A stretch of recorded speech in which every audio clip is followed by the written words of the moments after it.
ஆமென். Hallelujah. கர்த்தர் நாமம் மகிமை உண்டாவதாக. May the name of the Lord be glorified. இந்த நாளும் கூட தெரிந்து கொள்ளப்பட்ட வேத பகுதி லூக்கா எழுதின சுவிசேஷம் 24ஆம் அதிகாரம். The portion selected for our meditation today is the Gospel of Luke, chapter 24. ஆமென். 28 முதல் 35 வரை வாசிப்போமாக. Let's read verses 28 to verse 35. Then they drew near to the village where they were going, and he indicated that he would have gone further. But they constrained him, saying, "Abide with us, for it is toward evening, and the day is far spent." And he went in to stay with them. Now it came to pass, as he sat at the table with them, that he took bread, blessed and broke it, and gave it to them. Then their eyes were opened, and they knew him, and he vanished from their sight. ஆமென். ஸ்தோத்திரம். தமிழ் வாசிப்போமாக 21 முதல் 31 வரை.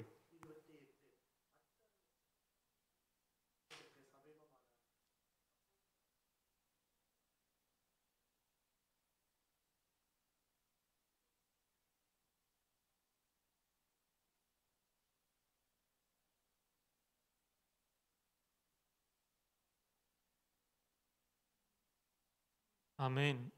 31 திருப்பி வாசிக்கிறீங்களா?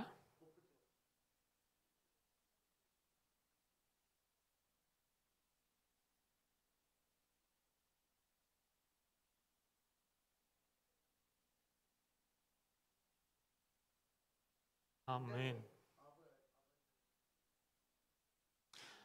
அப்பொழுது அவருடைய கண்கள் திறக்கப்பட்டன. Then their eyes were opened. அதே போல ஆதியாகமம் 3ஆம் அதிகாரம் 7ஆம் வசனத்தை படிங்க. ஆதியாகமம் 3:7. Let us also read the book of Genesis, chapter 3 and verse 7.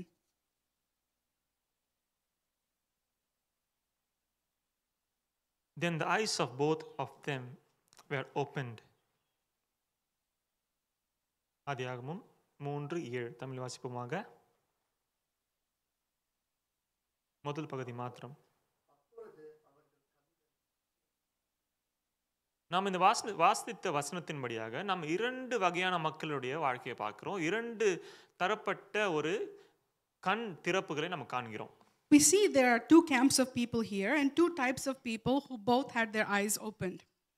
நம்ம வசனத்தை வாசிச்சிருக்கிறோம். நம்முடைய இதோடைய பேக்ரவுண்ட் தெரிஞ்சிருக்க கூடும். முக்கியமாக ஆதியாகமத்தினுடைய பேக்ரவுண்ட் எல்லாருக்குமே தெரியும். You might all know the background story or the context of these verses, especially the one in Genesis. கர்த்தருடைய பிள்ளைகளாக இருக்கிற ஆதாம் ஏவாள் கர்த்தருடைய சாயலாக படைக்கப்பட்ட பொழுது கர்த்தர் அவர்களை நடத்தி கொண்டிருந்தார். கர்த்தருடைய சாயலாக அவர்கள் இருந்தபோது பாவத்தின் நிமித்தம் அவர்கள் அதை கீழ்ப்படியாமை நிமித்தம் பாவத்திற்கு உட்பட்ட பொழுது அவருடைய வாழ்க்கையுடைய தரம் மாறப்பட்டது. We see that Adam and Eve, having been created in the image of God, sinned, and because of their disobedience, the standard of their life was lost, and now we see they find themselves in a pretty difficult place of shame. அவருடைய வாழ்க்கையிலே கர்த்தர் யார் என்றதை அவர்கள் அறிந்திருந்தார்கள். In their lives, they knew who God was. ஆனால் அவருக்குள்ளே ஒரு கேள்விக்குறி இருந்தது. But there was a question inside of them. நம்ம வாழ்க்கையில நமக்கு எல்லாருக்கும் கர்த்தர் யார் என்று தெரிந்திருக்க கூடும். Even in our lives we might all know who God is. ஆனால் अनेक நேரத்தில் நம்மளுடைய வாழ்க்கையிலும் अनेक கேள்விக்குறிகள் நமக்கு வருகிறது இல்லையா? But many times we also experience many question marks entering our lives. ஆதாம் ஏவாளுடைய வாழ்க்கையில பார்க்கும்போது சர்ப்பத்தின் மூலமாக பிசாசானவன் என்ன சொல்கிறான்? We see that in the life of Adam and Eve, what were the words of the serpent to them? நீங்கள் இந்த கனியை புசித்தீர்கள் என்றால் கர்த்தரை போல மாறி விடுவீர்கள் என்று பிசாசானவன் தந்திரமாக சொல்கிறான். The serpent is saying to them, "You will surely not die, for God knows in the day you eat, if your eyes will be open and you will be like God." என்ன சொல்கிறான் அங்க? What is the serpent saying? உங்களுடைய கண்கள் திறக்கப்படும். Your eyes will be opened. நீங்கள் கர்த்தரை போல மாறி விடுவீர்கள். And you will be like God. எவ்வளவு ஒரு முக்கியமான ஒரு phrase இல்லையா அது? Look how important and interesting of a phrase that is. கர்த்தர் மனிதனை படைக்கும்போது பூரணமாக பரிபூர்ணமாக படைத்தார் இல்லையா? When God created mankind, God created man in the fullness and in the completeness of creation. அதுக்கு முக்கியமான ரீசன் என்னவென்றால் கர்த்தர் அவர்களை தம்முடைய சாயலாக தம்முடைய ஸ்வரூபமாக படைத்தார் இல்லையா? Most importantly, God created man in his own image. அதைவிட பெரிய ஒரு satisfaction, அதைவிட perfection எதனா இருக்கா? Is there any greater perfection or greater satisfaction than that? சொல்லுங்க, நீங்க சொல்லுங்களேன். Can you tell me, is there any greater thing than to be in the image of God? இல்ல, நமக்கு கொடுக்கப்பட்டிருக்கிற ஈவு இல்லையா, கர்த்தருடைய சாயலாக நம்ம படைக்கப்பட்டிருக்கிறோம். It is a mercy that is shown to us that we are created in the image of God. அதே போல தான் இன்றைக்கும் ரட்சிக்கப்பட்ட நாம் கர்த்தருடைய சாயலாக கர்த்தருடைய இரத்தத்தினால் மீட்கப்பட்டிருக்கிறோம். In the same way, those of us that are washed by the blood of Jesus have been created as a new creation in the image of God. பிதாவானவர் நம்மை காணும்போது கிறிஸ்துவை காண்கிறார். When Father God sees us, he sees Christ in us. நம்மை பாவியாக பார்க்கவில்லை, நம்மை பார்க்கும்போது கர்த்தருடைய பிள்ளைகளாக பார்க்கிறார். He does not see us as sinners but as sons of God. இந்த இடத்துல நம்ம ஆதாம் ஏவாளை குறித்து நம்ம யோசிக்கும்போது எதற்காக கண்கள் திறக்கப்படவில்லை என்று அவங்க யோசிச்சாங்க. When we look at Adam and Eve, they might have wondered, why have my eyes not opened to this? இல்லையா? Is it not so? அவர்கள் யோசித்தார்கள். They thought to themselves. என்ன யோசித்தார்கள்? ஒருவேளை நம்ம கண்கள் உண்மையாவே திறக்கப்படல, அதனால தான் இந்த பழத்தை சாப்பிட்டால் ஒருவேளை நம்ம கண்கள் திறக்கப்படக்கூடும். They may have thought to themselves, surely my eyes are not opened, but if I eat of this fruit, then my eyes will be opened. கர்த்தருடைய சாயலாக கர்த்தரை போல நாமும் மாறக்கூடும். And like the serpent said, your eyes will be opened and we could also be like God. நம்முடைய வாழ்க்கையில் இருக்கிற தரிசனம் என்ன? What is the vision that we are carrying in our lives today? ஒருவேளை நம்முடைய வாழ்க்கையில் இருக்கிற தரிசனத்தை காணுவதற்கு நம்மளுக்கு முடியாமல் இருக்கும்போது நம்மளுடைய வாழ்க்கையிலும் சில யோசனைகள் வரக்கூடும். ஒருவேளை நம்ம கண்கள் கூட திறக்கப்படவில்லையா, இன்னும் கர்த்தருடைய கர்த்தருடைய திட்டத்தை நம்ம அனுபவித்திருக்கு. Perhaps in our lives, when we don't go forward towards the plan of God or the purpose of God, we may wonder, is it possible that my eyes are not open to the purposes and the vision of God? உண்மைதானே? Is it not so? நம்ம அநேக நேரத்தில் யோசிக்கிறோம் இல்லையா, ஏன் ஆண்டவருடைய தரிசனம் நம்ம வாழ்க்கையில் நடக்கப்பட மாட்டேங்குது? We might think to ourselves, why is the vision of God not coming to pass in our lives? அதே காரணமா இருக்கக்கூடும். அவருடைய வாழ்க்கையில் ஆதாம் ஏவாள் யோசிக்கக்கூடும். Adam and Eve might have had the same type of thinking. ஆண்டவர் நம்மளை ஆசீர்வதித்திருக்கிறார், நிலத்தை பாதுகாக்கும்படியாக கொடுத்திருக்கிற எல்லா ஆசீர்வாதத்தையும் நாம் பாதுகாக்கும்படியாக கர்த்தர் ஆதாம் ஏவாளை ஆசீர்வதித்தார். God blessed Adam and Eve to keep the land and to experience all the blessings of the land. ஆனால் ஒரு சின்ன சந்தேகம் யாரோ ஒருவன் சொன்னது நிமித்தமாக கர்த்தருடைய வார்த்தையை, கர்த்தருடைய தரிசனத்தை, கர்த்தர் வைத்திருக்கிற அந்த ஒரு பொக்கிஷத்தை இழப்பதற்கு இவர்கள் தயாராகிவிட்டார்கள். But because of the single word of a third party, they were ready to sacrifice and lose every good gift God had given them. கர்த்தர் அவருக்கு என்ன சொல்லியிருந்தாரு? நீ பலுகி பெருவாயாக. What had the Lord told them? You shall multiply. எல்லா விதத்திலும், in all ways. கர்த்தருக்கு நாம் பயப்பட்டு நடக்கும்போது கர்த்தர் நமக்குரிய யாவற்றையும் நன்மையாக முடித்து தந்திருக்கிறார். When we live a life in fear and reverence to God, God has already completed all things concerning our lives in the perfect fashion. ஆனால் எதற்காக ஆதாம் ஏவாள் உடைய சிந்தனையிலே நம்ம கண்கள் திறக்கப்படவில்லை என்ற ஒரு யோசனை வந்து கூடும்? But why do you think it's a possibility in Adam and Eve's life that they wondered if their eyes needed to be opened? அந்த போர்ஷன் அப்படியே வைத்துக்கொண்டு நியூ டெஸ்டமென்ட்க்குள்ள வருவோம். Now hold on to that thought and let's proceed into the New Testament. லூக்கா எழுதின சுவிசேஷம் 24 படித்தது போலவே The Gospel of Luke in chapter 24 as we read. இந்த பகுதியை பார்க்கும்போது 24 முதல் பார்க்கும்போது கர்த்தருடைய உயிர்த்தெழுதலை பேசுகிறது. அதன் பின்பதாக கர்த்தர் உயிர்த்தெழுந்த பின்பதாக எம்மாருடைய சீஷர்கள் இருக்கிறாங்களே அவர்களுடைய வாழ்க்கையில் என்ன நடந்ததுன்னு நம்ம காண்கிறோம். This portion speaks about the resurrection of Jesus, and following that resurrection there were two disciples traveling to the city of Emmaus, and we see about their journey here. இந்த பகுதியில் பார்க்கும்போது கர்த்தர் அங்க உயிர்த்தெழுந்து விட்டார். அவரை பார்க்குவதற்கு மகதலேனா மரியாளும் கூட இருந்த சகோதரிகளும் போய் பார்க்கும்போது கர்த்தர் அவர்களுக்கு வெளிப்பட்டு அவருடைய உயிர்த்தெழுதலின் நற்செய்தியை அவர்களுக்கு தந்துட்டார். In this portion we see that Christ has risen and he has given and entrusted the good news of the gospel into the hands of the disciples. அதற்கு பின்பதாக இயேசு கிறிஸ்துவே எம்மாவு சீஷர்கள் மத்தியிலே கடந்து சென்று அவர்களோடு கூட இணைந்து கொள்கிறார். Now Jesus himself joins two of these disciples on their journey to the city of Emmaus. காரணம் என்ன? What is the reason for that? அந்த வசனத்தை தான் நம்ம முதலாவது படித்தோம். 31ஆம் வசனத்துல அவருடைய கண்கள் திறக்கப்பட்டனன்னு படிக்கிறோம். ஆனால் அதற்கு முன்பதாக அவர் கண்கள் திறக்கப்படவில்லை. But we read in verse 31, then their eyes were opened, meaning their eyes were not open prior to this moment. ஆதாமுடைய கண்கள் திறக்கப்பட்டது எழுதப்பட்டிருக்கிறது. இங்கே கண்கள் திறக்கப்படவில்லை. அதனால் கண்கள் திறக்கப்பட வேண்டும்படியாய் கர்த்தர் அவர்களோடு கூட வருகிறார். We see that Adam and Eve's eyes were not open. Adam and Eve's eyes were opened, and now we see that these disciples had eyes that had not been opened, and Jesus had to open their eyes. ரெண்டு வகையான கண்கள். There are two types of eyesights in this passage. ரெண்டு வகையான கண்ணோட்டங்கள். There are two types of eyesights here. ஆதாம் ஏவாள் பிறக்கும்போது இல்ல உருவாக்கப்படும்போது அவர்களுக்கு கண் திறக்கப்பட்டதாய் தான் இருந்தது. When Adam and Eve were created, their eyes had been opened by God himself. ஏனால் கர்த்தரோடு கூட அவர் சஞ்சரித்துக் கொண்டிருந்தார்கள். Because they were walking with God. ஆனால் பாவம் செய்ததற்கு பின்பதாக கண்கள் திறக்கப்பட்டன திருப்பி எழுதப்பட்டிருக்கிறது. Now we see after they had sinned and fallen, again the word of God says their eyes were opened. எதற்கு? What could be the reason? பகுத்தறிவு ஒரு எது நன்மை தீமை என்பது பகுத்தறியும்படியாய் அவர்கள் புரிந்து கொண்டார்கள். That means that when their eyes were opened, they were able to discern between good and evil. அப்படினா ஒரு வகையில அந்த பழம் சாப்பிடுவதற்கு முன்பதாக அவர்களுக்கு அந்த பகுத்தறிவு இல்லையா என்ன? Now you have to ask yourself, did they lack that discernment between good and evil prior to consuming the fruit from the tree of knowledge? இல்லையா? லாஜிக்கலா திங்க் பண்ணும்போது அவருக்கு இல்லன்னு தான தோணுது நமக்கு. I mean, logically speaking, it must be that they lacked that discernment. இதுதானே? Is it not so?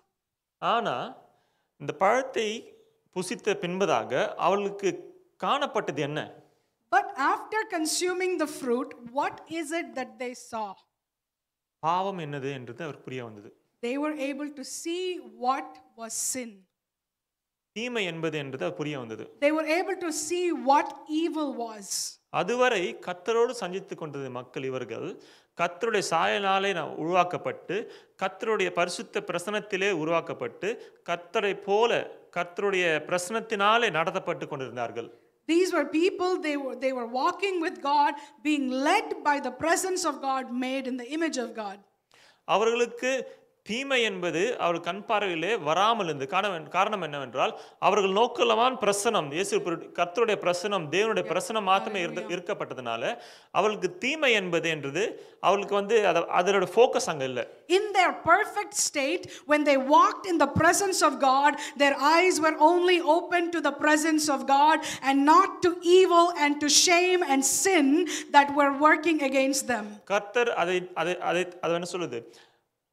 அந்த மாதிரி காரியங்களிலிருந்து இவர்களை பாதுகாத்து கொண்டிருந்தார். In other words, God had shielded them from vision towards evil, sin and shame. அதேபோல இந்த புதிய ஏற்பாட்டில் பார்க்கும்போது இவர்கள் இந்த டிசைபிள்ஸ் பார்க்கும்போது இந்த சீஷர்களை பார்க்கும்போது அவருடைய வாழ்க்கையில கர்த்தருடைய பிரசன்னத்தை உணர்வதற்கு அவருடைய பிரசன்னத்தை காணுவதற்கு தடையாய் காணப்பட்ட காரியங்களிலிருந்து இவர்கள் ஒரு distraction-ஓட வாழ்க்கையில வாழ்றாங்க. Now these disciples are living a life where their eyes are not able to see the presence of God, not able to see the plans and the purposes of God. முதல்ல இந்த ஆதியாகமத்தில் பார்க்கும்போது அவர்கள் கர்த்தருடைய பிரசன்னத்தை விட்டு வேற எதுவும் பார்ப்பதற்கு இல்ல உணர்வதற்கு ஒரு வழிகள் இல்லாமல் காணப்பட்டது. Adam and Eve in Genesis had no way of seeing anything except for the goodness and the presence of God in the perfect state. ஆனால் புதிய ஏற்பாட்டில் பார்க்கும்போது இந்த சீஷர்களுடைய சூழ்நிலையில பேசும்போது இவர்களுடைய வாழ்க்கையில பார்க்கும்போது கர்த்தருடைய திட்டத்தை கர்த்தருடைய தரிசனங்களை கர்த்தருடைய வெளிப்பாடுகளை காணுவதற்கு தடையாய் அநேக காரியங்கள் காணப்பட்டது. But after the fall of man, we see that in the New Testament disciples could not see the presence of God, the plan of God and the purposes of God. அதற்கு ஒரே கருப்பொருள் என்ன? What is the main connecting answer right there? கர்த்தருடைய பிரசன்னத்தை இழந்து விட்டார்கள். In other words, they had lost the presence of God. தரிசனம் காண நம்ம பார்க்கணும் என்றால் கர்த்தருடைய பிரசன்னம் முதலாவது வேணும். In order to have vision and eyesight, we must first experience the presence of God. Amen. Hallelujah. நம்ம வாழ்க்கையில தரிசனம் வேணும் என்றால் கர்த்தருடைய பிரசன்னம் முதலாவது வேணும். If you want vision in your life, you need the presence of God first. ஒருவேளை अनेक தீர்க்கதரிசிகள் உங்க வாழ்க்கையில கர்த்தருடைய தரிசனம் இதுதான் உங்க வாழ்க்கையில என்று சொல்லி இருக்கலாம். It may be that many prophets have told you that this is the vision of God for your life. ஆனால் அந்த தரிசனத்தை அனுபவிப்பதற்கும் அந்த தரிசனத்தை நாம் போய் அடைவதற்கு கர்த்தருடைய பிள்ளைகளா இருக்கிற நாம் என்ன வேண்டும்? நமக்கு என்ன வேண்டும்? But in order to experience the fulfillment and the fullness of that vision, children of God, what is it that we need today? என்ன? Hallelujah. Amen. What do we need today? கர்த்தருடைய பிரசன்னம் மாத்திரமே. We need the presence of God. Hallelujah. கர்த்தருடைய பிரசன்னம் இல்லாமல் மோசே சொல்கிறான், உம்முடைய பிரசன்னம் எங்கள் முன்பதாக செல்லவில்லை என்றால் ஆண்டவரே எங்களை அனுப்பாதீங்க. Moses says, Lord, unless your presence goes ahead of us, do not send us to that place. பாவலுடைய வாழ்க்கையில உங்களுக்கு தெரிஞ்சுக்க கூடும். தமஸ்கு பட்டணத்திற்கு போவதற்கு அங்க இருக்கிற கிறிஸ்துவ மக்களை சிறை கைதியாய் எடுத்துக்கொண்டு திருப்பிவதற்கு போகும்போது அவன் தரிசனம் இல்லாமல் போகிறானாங்க. We see that in the life of Paul, as he was traveling to the city of Damascus, he loses his eyesight on that journey. போகும்போது தரிசனம் இல்லை அவனுக்கு. As he was before he left, he lacked vision. அங்க போகும்போது அவனுக்கு திட்டம் காணப்பட்டது.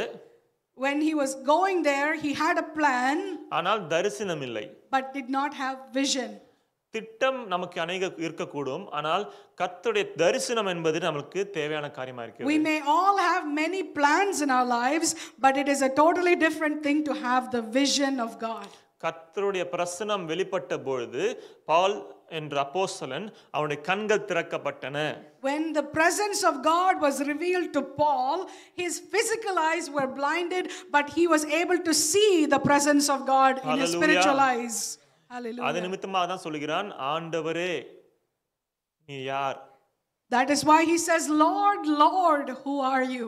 அவருடைய சரீர கண்கள் மூடப்பட்டன, சரீர கண்களின் திட்டங்கள் திறக்கப்பட்டன, ஆனால் ஆவிக்குரிய கண்களோ அந்த நொடியில் திறக்கப்பட்டது. In his previous state, his physical eyes were open, but his spiritual eyes were blind.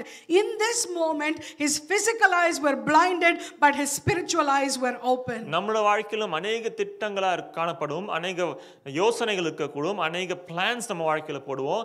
ஆனால் நம்முடைய தரிசனம் என்பது அதை கண்டடைய நம்முடைய ஆவிக்குரிய கண்கள் திறக்கப்பட்டிருக்கிறதா? Even in our lives, we may have many plans and purposes and ideas, but are our spiritual eyes open to see the will and purpose of God? இந்த எம்மாவூர் சீஷர்களை காணும்போது, when we look at the disciples headed towards Emmaus, அவர்கள் சொல்லுகிறார்கள், அவருக்குள்ள பேசிக் கொண்டிருக்கிறாங்க, உங்களுக்கு தெரியுமா இதெல்லாம் நடந்தது? இயேசு கிறிஸ்து என்ற ஒரு மனுஷன் இருந்தா அவரோட வாழ்க்கையில இதெல்லாம் நடந்திருக்கிறதே உங்களுக்கு தெரியுமா? இயேசு கிறிஸ்துவை பத்தி அவர்கிட்ட சொல்றாங்க. They are talking amongst one another and even speaking to Jesus. Have you heard what has happened to Jesus? நம்மளும் அதே போல தான் கர்த்தருடைய திட்டம், கர்த்தருடைய தரிசனத்தை பத்தி நம்ம கிட்ட கர்த்தரோடு கூடவே நம்ம பேசுவதற்கு நம்ம अनेक முறை முயற்சி எடுத்துக்கிறோம். We are also the same way. Sometimes we talk to God about the purposes of God. ஆனால் கர்த்தருடைய தரிசனத்தை அனுபவிப்பதற்கு அதை நம்ம பிரயாசம் எடுத்து அதை நம்ம வாழ்க்கையிலே உணர்வதற்கு எந்த விதத்துல கர்த்தருடைய திட்டம் என்னது அறிவதற்கு பிரயாசம் எடுக்கணும்னு யோசிக்கணும். But you have to ask yourself, how much am I trying and striving to discern the will of God and the plan of God? இந்த வசனத்தை நீங்க பாத்தீங்கன்னா 24ஆம் அதிகாரம் 25-24 படிங்களேன். Let us also read in the same chapter of Luke 24 verses 24 and 25. And certain of those who were with us went to the tomb and found it just as the women had said, but him they did not see. Then he said to them, O foolish ones and slow of heart to believe in all that the prophets have spoken.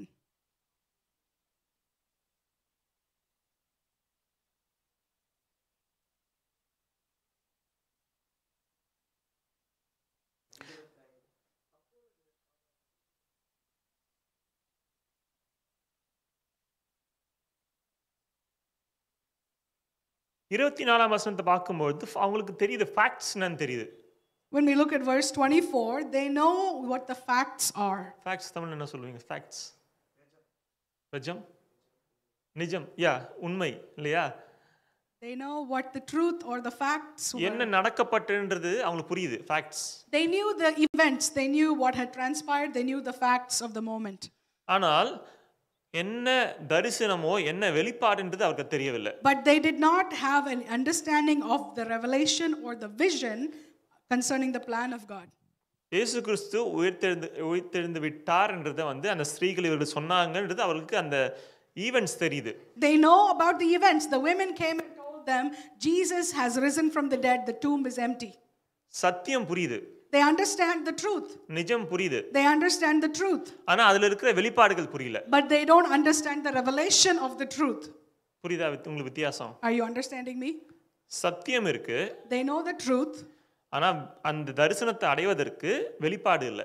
But in order to inherit the vision, they don't understand the revelation of the truth. அது ஆண்டவர் சொல்லி தராரு. 25 முதல் 32 வரை நீங்க பாத்தீங்கன்னா அந்த வசனத்தை எடுத்து பழைய ஏற்பாட்டில் இருக்கிற வசனங்களை எடுத்து புதிய ஏற்பாட்டில் நடக்கப்பட்ட காரியங்களை வைத்து வெளிப்பாடா என்ன சொல்றது இந்த ரெவலேஷனை சொல்லி தராரு. That's why we read in verse 27 that Jesus went all the way into the Old Testament, beginning at Moses and all the prophets. The Bible says he expounded the scriptures to them concerning himself. So நம்மளுக்கு இந்த vision வேணும் என்றால் முதலாவது சத்தியம் தெரிந்துக்க வேண்டும். In order for us to have vision, first we need to know the truth. அந்த ட்ரூத்ல மாத்திரம் இல்லாம சத்தியம் தெரிந்ததற்கு பின்பதாக கர்த்தருடைய பிரசன்னத்தினால் நாம் அவருக்கு சொல்லுகிற வெளிப்பாடுகளை அறிய வேண்டும். In order to also have the vision, on top of the truth, we need to know the revelations of the truth that God himself teaches us. வெளிப்பாடு இல்லாம நம்ம எவ்வளவுதான் இந்த வசனத்தை படிச்சாலும் எவ்வளவுதான் இந்த A to Z ஆரம்பம் முதல் முடிவு ஆல்பா ஒமேகா மாதிரி ஆரம்பத்துல இருந்து முடிவு வரை எல்லாம் தெரிஞ்சுக்கிட்டா கூட நம்ம பரலோகத்துக்கு போய் சேர முடியாது. Even if you know all the facts of the Bible from alpha to omega and you know all the facts of the scriptures, without revelation from God we cannot discern, we cannot enter the kingdom of God. முக்கியமாக India என்ன சொல்றது சப்கான்டினென்ட்ல இருந்து வந்தவங்களுக்கு memorisation தான் பயங்கரமா இருக்கும். Especially those from the Indian subcontinent, we all have a great ability for memorization. Spelling பீல போனா ஃபர்ஸ்ட் இந்தியன் தான் இருப்பாங்க. When we go to spelling bee, Indians are number 1. ஆனால் இந்த சத்தியத்தை மாத்திரம் அறிந்து கொண்டு நாம் என்ன செய்ய முடியும்? But what can we really do simply with having the facts? Historical டேட்டாவா இருக்கும் இல்ல நம்மளுக்கு என்ன சொல்றது ஒரு டேட்டா ப்ராசஸிங் யூனிட்டா மாறிடுவோம். If it could be historical data or any other data, we simply become data processing units. இல்லையா? அநேக டிபேட்ஸ் நடந்து கொண்டிருக்கிறது உலகத்துல கிறிஸ்துவர்கள் இல்லாதவர்களுக்கும் கேள்வி கேட்கும்போது இஸ்லாமிய மதத்திலும் கேள்வி கேட்கும்போது என்ன கேட்குறாங்க அவளுக்கு இந்த சத்தியம் இருக்குது இங்க இருக்கிற ஈவெண்ட்ஸ் தெரியும் இங்க இருக்கிற எல்லா விதமான ஒரு கருத்துகள் தெரியும் ஆனா அந்த வெளிப்பாடுகள் இல்லாத நிமித்தம் அவருக்கு தர்க்கம் மாற்றம் தான் பண்ண முடியும். Throughout the world, even Islamic debaters know the events and the facts of the Bible, but because they lack revelation from God, all they can do is debate with facts. இன்றைக்கு நாம தரிசனத்தை அனுபவிக்க வேண்டும் என்றால் சத்தியத்திலிருந்து வெளிப்பாடின் அந்த அனுபவத்துக்குள்ளாக வர வேண்டும். So today, in order for us to experience the vision of God, we must go from facts to revelation. Amen. Amen. அந்த வெளிப்பாடு வரும்போது எப்படிப்பட்டவர்களா நாம இருக்க வேண்டும்? So in order for that revelation to come, what types of people should we be? வாசிங்கள் வசனம். Let's read 33 வரை. Verse 30. 33. Verse 33. So they rose up that very hour and returned to Jerusalem and found the 11 and those who were with them gathered together, saying 32 படிங்க முதலாவது தமிழ்ல.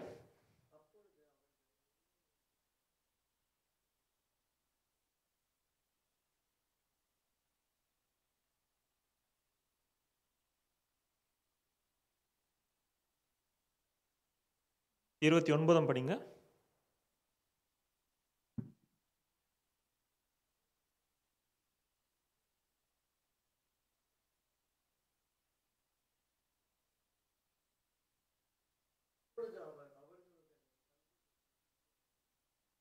வெளிப்பாடு வர வேண்டும் என்றால் என்ன செய்ய வேண்டும்? So in order to have revelation from God, what must we do? இந்த எம்மாவூர் சீஷர்கள் செய்தார்கள். That's what we see that the disciples on the way to Emmaus did. அவர்கள் இயேசு கிறிஸ்துவினுடைய சத்தியத்தை அறிந்து கொண்டார்கள். இயேசு கிறிஸ்து சொல்லி தரும்போது பழைய ஏற்பாட்டின் நிமித்தமாக புதிய ஏற்பாட்டை விளக்கி காண்பிக்கும்போது அவர்கள் அதை கேட்டுக்கொண்டார்கள். We see that though they knew the facts of the matter, as Jesus expounded the scriptures to them, they heard the teachings of Jesus. அதற்கு பின்பதாக ஒன்று நடக்கப்பட்டது. There was something else that happened after the teachings. அவர்கள் இயேசு கிறிஸ்துவோடு சொன்னார்கள் நீர் எங்களோடு கூட நீ தங்கி இருக்க வேண்டும் என்று வரிந்து கொண்டார்கள். They said to Jesus and compelled him, please stay with us tonight. அங்கே எழுதப்பட்டிருக்கிற வார்த்தை abide. They say the word written there is the word abide. அவர்களோடு கூட தங்கி இருக்கும்படியா வருந்தி கொண்டார்கள். They compelled him, constrained him, saying, "Abide with us." வருந்தி கொண்டது நிமித்தமாக இயேசு கிறிஸ்து பின்பதாக என்ன சொல்றது, முதல்ல வசனத்தை பகுத்தறிந்து வசனத்தை பிட்டு தந்தாரு. ஆனா அந்த இடத்துல அங்க தங்கினதுக்கு பின்பதாக அப்பத்தை பிட்டு கொடுத்தான்னு போட்டிருக்கு. Now we see that initially God opened and broke the scriptures to them, but because he was abiding with them now, we see that Jesus broke bread with them. படிப்படியான ஒரு வெளிப்பாடு அவருக்கு. This is a step by step experience. முதலாவது சத்தியம் தெரியுது. First they got the facts. இரண்டாவதாக அவளுக்கு சத்தியத்தின் நிமித்தமாக கர்த்தர் சொல்லி கொடுத்த ஒரு வெளிப்பாடு, என்ன சொல்றது, ஒரு அண்டர்ஸ்டாண்டிங், தெளிவு தெரியுது. Secondly, they got a clear understanding of the revelation of Jesus. பின்பதாக தரித்திருக்கும் பொழுது, now as they are abiding with Jesus, அங்கதான் வெளிப்பாடு அனுபவிக்கப்படுகிறது. now revelation became an experience for them. Hallelujah. Hallelujah. சத்தியம் என்பது வெளிப்பாடாய் கர்த்தர் கொடுக்கிறார் அவர்களுக்கு. We see that 26 27 25 முதல் 27 வரை, from 25 to 27, God takes the facts and brings forth the revelation from scripture. ஆனால் 29ல அவர்கள் கர்த்தரோடு கூட வரைந்து கொண்டு எங்களோடு இருங்கன்னு சொன்னபோது, அவர்கள் கூட இருக்கும்போது அந்த வெளிப்பாடுகளை கர்த்தர் அவர்களுக்கு போதிக்கிறார். Now in verse 29, when they compelled to abide with us, Jesus began to expound the scriptures and brought forth a revelation to them. ஆனால் ரெவலேஷன் வந்த உடனே என்ன ஆச்சு? கர்த்தர் அந்த இடத்துல இருந்து மறைந்து விட்டார் இல்லையா? Now as soon as revelation came in verse 28, we see that Jesus 31 Jesus vanished from among them. கர்த்தருடைய வெளிப்பாடு வந்ததுக்கு பின்பதாக, அவர்கள் அந்த தரிசனத்தை, அந்த வெளிப்பாடை கண்டதுக்கு பின்பதாக, கர்த்தர் அங்க சொல்லி தருவதற்கு வேற ஒன்றும் இல்லை. Now after the revelation had come forth, there was nothing further to expound. புரியுதா உங்களுக்கு? ரெவலேஷன் வசனம் முதலாவது சத்தியத்திலிருந்து வெளிப்பாடா மாறின பின்பதாக கர்த்தருடைய ஆவியானவர் நம்மளுக்கு எல்லாத்தையும் கொடுத்துட்டாரு. பின்பதாக என்ன செய்ய வேண்டும் என்று அங்க வெயிட் பண்ணிக்கலாம் ஆண்டவர். அது உடனே மறைந்து விட்டார். ஆனால் என்ன நடக்குது நம்ம பார்ப்போம். When facts became revelation and Jesus taught it to them, once the truth and the revelation was given to them, we see that Jesus did not continue to stay there. He vanished from their midst. அதுல முக்கியமான கருத்து, அவர்கள் கண்கள் திறக்கப்பட்டது, பின்பதாக கர்த்தர் மறைந்தார். Most importantly, we see that God opened their eyes and then he vanished from them. Look at the similarity in இதோடைய சேம் நடந்த காரியங்கள் ஆதியாகமத்துல பார்க்கும்போது, கண்கள் திறக்கப்பட்டது பின்பதாக பிசாசான ஓடி போயிட்டான்.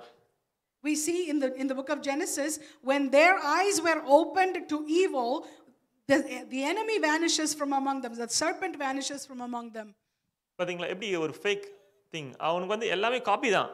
ஆண்டவர் என்ன செய்யறாரோ அதே வரை தான் இவனும் பண்ணுவான். We see what we can understand is Satan is essentially a counterfeit. He takes what God does and counterfeits it to look exactly the same way. நமக்கு பிரச்சனையில தள்ளி விட்டுட்டு அவன் ஓடிடுவான். He will push us into trouble and he will vanish. ஆனா கர்த்தரோ நமக்கு வெளிப்பாடுகளை தந்து விட்டுட்டு நம்மள போங்கன்னு சொல்லி ஆடுவார். கர்த்தரானவர் நம்மளுக்கு பிரச்சனை தள்ளி விட்டு போக மாட்டாரு. ஆனா வெளிப்பாடை தந்துட்டு முன்னாடி சென்று போங்கன்னு சொல்லுவாரு. But God does not push us into trouble and vanish from us.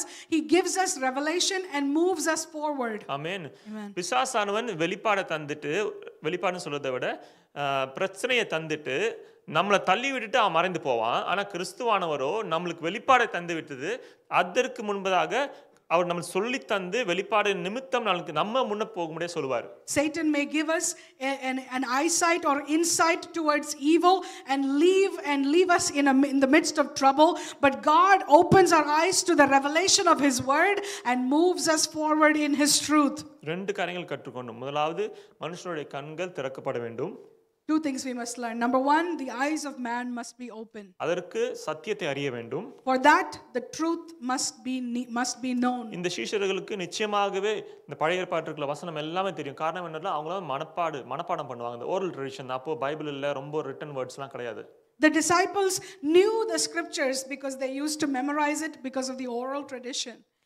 அந்த வசனத்தை சத்தியத்தை அறிந்த அவர்கள் கர்த்தருடைய பிரசன்னமும் இல்லாதபடியினாலே கர்த்தருடைய வெளிப்பாடு இல்லாமல் காணப்பட்டார்கள். Because they knew the scriptures well, they lacked revelation. கர்த்தருடைய பிரசனம் இல்லாத நிமித்தம் அவர்களுக்கு ரெவலேஷன் இல்லாமல் காணப்பட்டது. They knew the scriptures, but because they did not have the presence of God, they lacked revelation. கர்த்தருடைய பிரசனம் வந்ததுக்கு பின்பதாக அவளுக்கு கர்த்தரே வெளிப்பாடு தருகிறார். Now, when the presence of God was present, God Himself teaches them அந்த revelation. வெளிப்பாடு வந்ததுக்கு பின்பதாக Now, when that revelation comes forth, கண்கள் திறக்கப்பட்டது. their eyes are opened. அதற்கு பின்பதாக என்ன செய்யறான்னு பார்க்கலாம். Then what happens? 33 படிங்களேன். உடனடியாக என்ன செய்தார்கள்? So they rose up and they were in that very hour and returned to Jerusalem and found the 11 and those who were with them gathered together, saying that the Lord is risen indeed and has appeared to Simon. And they told about the things that had happened on the road and how he was known to them in the breaking of the bread.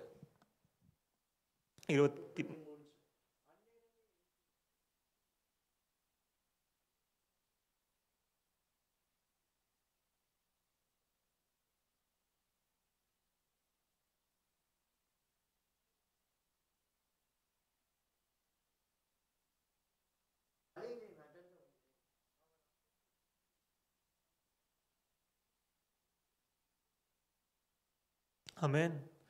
So வெளிப்பாடு வந்ததற்கு பின்பதாக கண்கள் திறக்கப்பட்டதுக்கு பின்பதாக இவர்கள் சும்மா இருக்கல. ஆனால் உடனடியாகவே அந்த நொடியே அவர்கள் அநேகருக்கு கர்த்தர் கொடுத்த இந்த வெளிப்பாடை பகிர்ந்து கொள்கிறார்கள். As soon as their eyes were opened from the revelation, we see that they began to share this good news to those around them. வெளிப்பாடு நமக்கு கொடுக்கப்படும் பொழுது அது மற்றவங்களுக்கும் ஷேர் பண்ண வேண்டியதுக்கு நம்மளுக்கு கடமைப்பட்டவர்களாக இருக்கிறோம். We are people who have the responsibility of sharing the revelation that God gives to us. தரிசனம் வெளிப்பாடு என்றது நமக்கு மாத்திரமல்ல, அது எல்லாருக்கும் கர்த்தருடைய திட்டமா இருக்கிறது. Vision and revelation is not exclusive to us. It must be shared to all people around us. அதற்கு தாமதமாய் செயல்படாமல் உடனடியாக செயல்பட வேண்டும். We must not delay in acting on that. We must act on it immediately. Amen. Amen. சத்தியம் பின்பதாக கர்த்தரோடு கொடுக்கப்பட்ட வெளிப்பாடு கிடைத்ததுக்கு அப்புறம் கண்கள் திறக்கப்படும். கண்கள் திறக்கப்பட்டது எப்படி?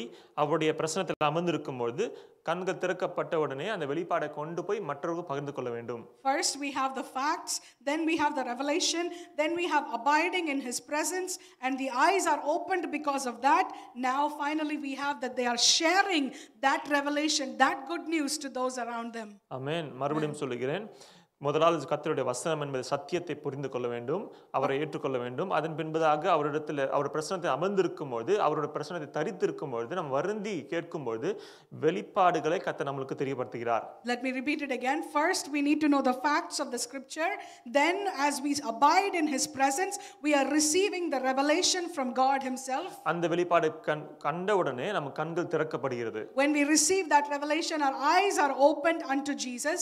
ஆமென். சைமல்டேனியஸா நடக்கும். ஏன்னா கண்கள் திறக்கப்பட்டால் ஒழிய நமக்கு வெளிப்பாடு கிடைக்காது. These things are happening simultaneously. Our eyes are opened to the revelation of God.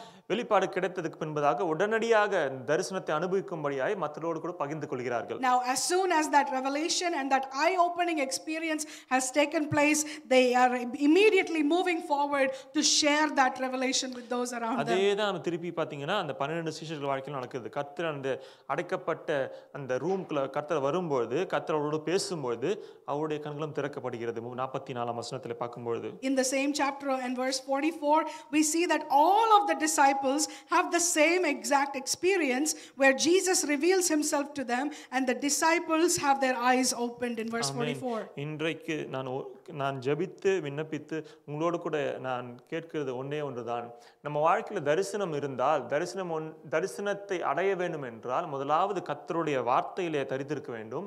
கர்த்தருடைய வார்த்தையை சத்தியத்தை புரிந்து கொண்டு சத்தியமாய் இருக்கிற வார்த்தையை வெளிப்பாடாய் மாறும்போது நாம் தரிசனத்துக்கு நேராக கடந்து செல்கிறோம். My only desire for each and every one of us is that we would all have the vision of God.